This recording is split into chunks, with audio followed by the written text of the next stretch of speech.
Hello friends, नमस्कार, सत श्री अकाल, राम राम। सो फ्रेंड्स, आज का ये वीडियो मैंने सोचा है बनाया जाए इस बात को लेकर कि अपने देश को यूनाइट कैसे किया जाए। उसके लिए मेरे दिमाग में जो भी थॉट्स आए हैं मैंने सोचा साझा करता हूँ, और किसी तरह अगर ये थॉट्स आगे तक पहुँच जाए तो बहुत अच्छी बात है। ज़रूरी नहीं कि मेरे वीडियो के माध्यम से पहुँचे, आप भी डायरेक्टली अगर पहुँचा सकते हैं किसी भी तरीके से, क्योंकि देश की यूनिटी में ही हमारी और हमारे आने वाली जनरेशन की सुरक्षा है। एक और चीज़ मैं बताना चाहता हूँ कि शायद कभी आपके मन में सवाल आता होगा कि मैं मास्क क्यों लगा के बात करता हूँ। एक्चुअली मैं एक कॉमन मैन की तरह ही रहना चाहता हूँ। अभी तो खैर कोई बहुत बड़ा सेलिब्रिटी नहीं बनाऊँ, छोटा भी नहीं हूँ, लेकिन फिर भी एक नॉर्मल कॉमन मैन की तरह ही, क्योंकि मुझसे ज़्यादा इंपॉर्टेंट है थॉट्स। अगर वो सही हैं तो मैटर नहीं करता वो मेरे थॉट से किसी और के थॉट से, अगर किसी भी थॉट से मेरा और आपके बच्चों का और हमारे देश के बच्चों का भविष्य सुरक्षित होता है, उज्जवल होता है, तो मेरा यही उद्देश्य है। फिर एक बार नमस्कार शुरू करता हूँ। तो आज के दिमाग में जो मुझे आए हैं, पहला पॉइंट है भाषा, लैंग्वेज।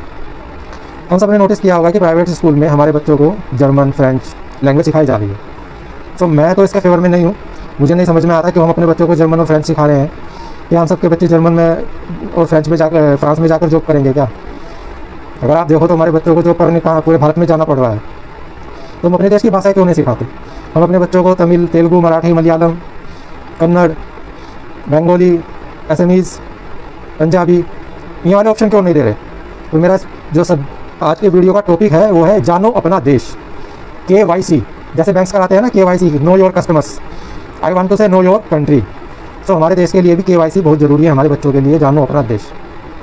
भाषा ज़रूरी है बहुत ज़्यादा। कोई एक एक्स्ट्रा भाषा, Hindi, English is a global language. Hindi common in north India, but to connect with south Indian states it is I think necessary to get familiar with one of the language. वो कुछ भी हो सकती है, तेलुगु, तमिल, इससे भाईचारा बढ़ेगा, एक दूसरे को समझेंगे और रेस्पेक्ट भी होगा। अगर हम साउथ इंडियन स्टेट्स को बोल रहे हैं कि आप हिंदी भाषा सीखो, उनको ऑफेंडेड फील होता है, तो कहीं ना कहीं उनका पॉइंट सही है। हम भी तो उनकी भाषा सीख सकते हैं ना, तो हमारे बच्चों को भी उनकी भाषा सीखनी चाहिए। एक पॉइंट और कर सकते हैं कि सभी लैंग्वेजेस के कुछ कॉमन फेमस वर्ड्स उठाकर हम एक कॉमन लैंग्वेज में इंक्लूड कर सकते हैं। जैसे कि कुल मिलाकर एम ये है कि पूरे भारत के बच्चे, चाहे वो नॉर्थ इंडिया से हो, साउथ से हो, ईस्ट इंडिया से हो, वेस्ट इंडिया से हो, बेसिकली ये जो मैंने बोला ये स्टेटमेंट ये भी इनकरेक्ट मुझे लगता है। East India, north India, south India ये अपना लगता है जैसे अलग अलग है। मेरे ख्याल से मुझे बोलना चाहिए था east of India, south of India, north of India and west of India. जो भी बच्चे, जो भी लोग इन चारों कोनों से हैं, सबको एक दूसरे के बारे में पता होना चाहिए। ये मेरा थॉट है, थॉट नंबर 1। सेकंड थॉट्स है अपने बच्चों को at least 11th 12th secondary, senior secondary और इन ग्रेजुएशन, उनको एक महीने का टूर, जैसे साउथ ऑफ इंडिया के बच्चे हैं उनको ईस्ट, वेस्ट, नॉर्थ का टूर कराना चाहिए गवर्नमेंट को। ये सिलेबस में मैंडेटरी होना चाहिए कि आप जाएँ, वहाँ के लोगों से मिलें। और ऐसा नहीं कि किसी टूरिस्ट प्लेस पे जा रहे हो, आप वहाँ के विलेजेस में जाएँ, वहाँ के लोगों से मिलें, रियलिटी को जानें, अपने देश की रियलिटी को जानें। जो अच्छे घरों के, अमीर घरों के बच्चे, उन्हें पता चले कि लोग कितनी प्रॉब्लम्स में रह रहे हैं, या किस स्टेट की जियोग्राफी कैसी है, वहाँ का खाना कैसा है, वहाँ की वेशभूषा, ड्रेसेस कैसी हैं। तो ये सारी बातें हमारे बच्चों को प्रैक्टिकली पता होनी चाहिए instead of books, with the help of books. Third point है इंडस्ट्रीज टूर।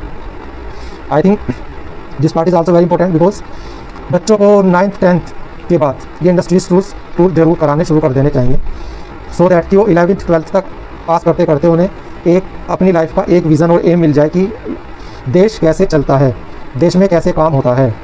और specially like the IT companies, big hospitals, research and development organisations and the production companies, manufacturing industries, ताकि वो वहाँ पर जाकर देखें। मैं क्यों कह रहा हूँ, क्योंकि ये मैंने इम्पैक्ट अपनी लाइफ में फील किया है। मेरे जो पिताजी थे वो एक मैन्युफैक्चरिंग इंडस्ट्री में थे। 17 सितंबर विश्वकर्मा डे वाले दिन वो उनको अलाउ किया जाता था कि वो अपनी फैमिली को विज़िट कराएं। वहाँ पर जब हम बड़ी बड़ी मशीनें, फैन, फर्नेस, भट्टियाँ देखते थे, तो हमें समझ में आता था कि दुनिया हमारी कल्पना से बहुत बड़ी है, कैसे काम होता है, और उसका एक इम्पैक्ट पड़ा है माइंड पर। मेरी ये आप लोगों से एक रिक्वेस्ट है, अगर किसी भी तरह ये मैसेजेस आपको ठीक लगे, ये थॉट्स ठीक लगे, तो प्लीज़ आप इनको आगे तक पहुँचाएँ, और इसमें कुछ आप अपने थॉट्स भी ऐड करना चाहें उनके साथ, क्योंकि अल्टीमेट एम यह है कि हमारे बच्चे सुरक्षित रहें, स्वस्थ रहें और प्रोग्रेसिव रहें। धन्यवाद, नमस्कार।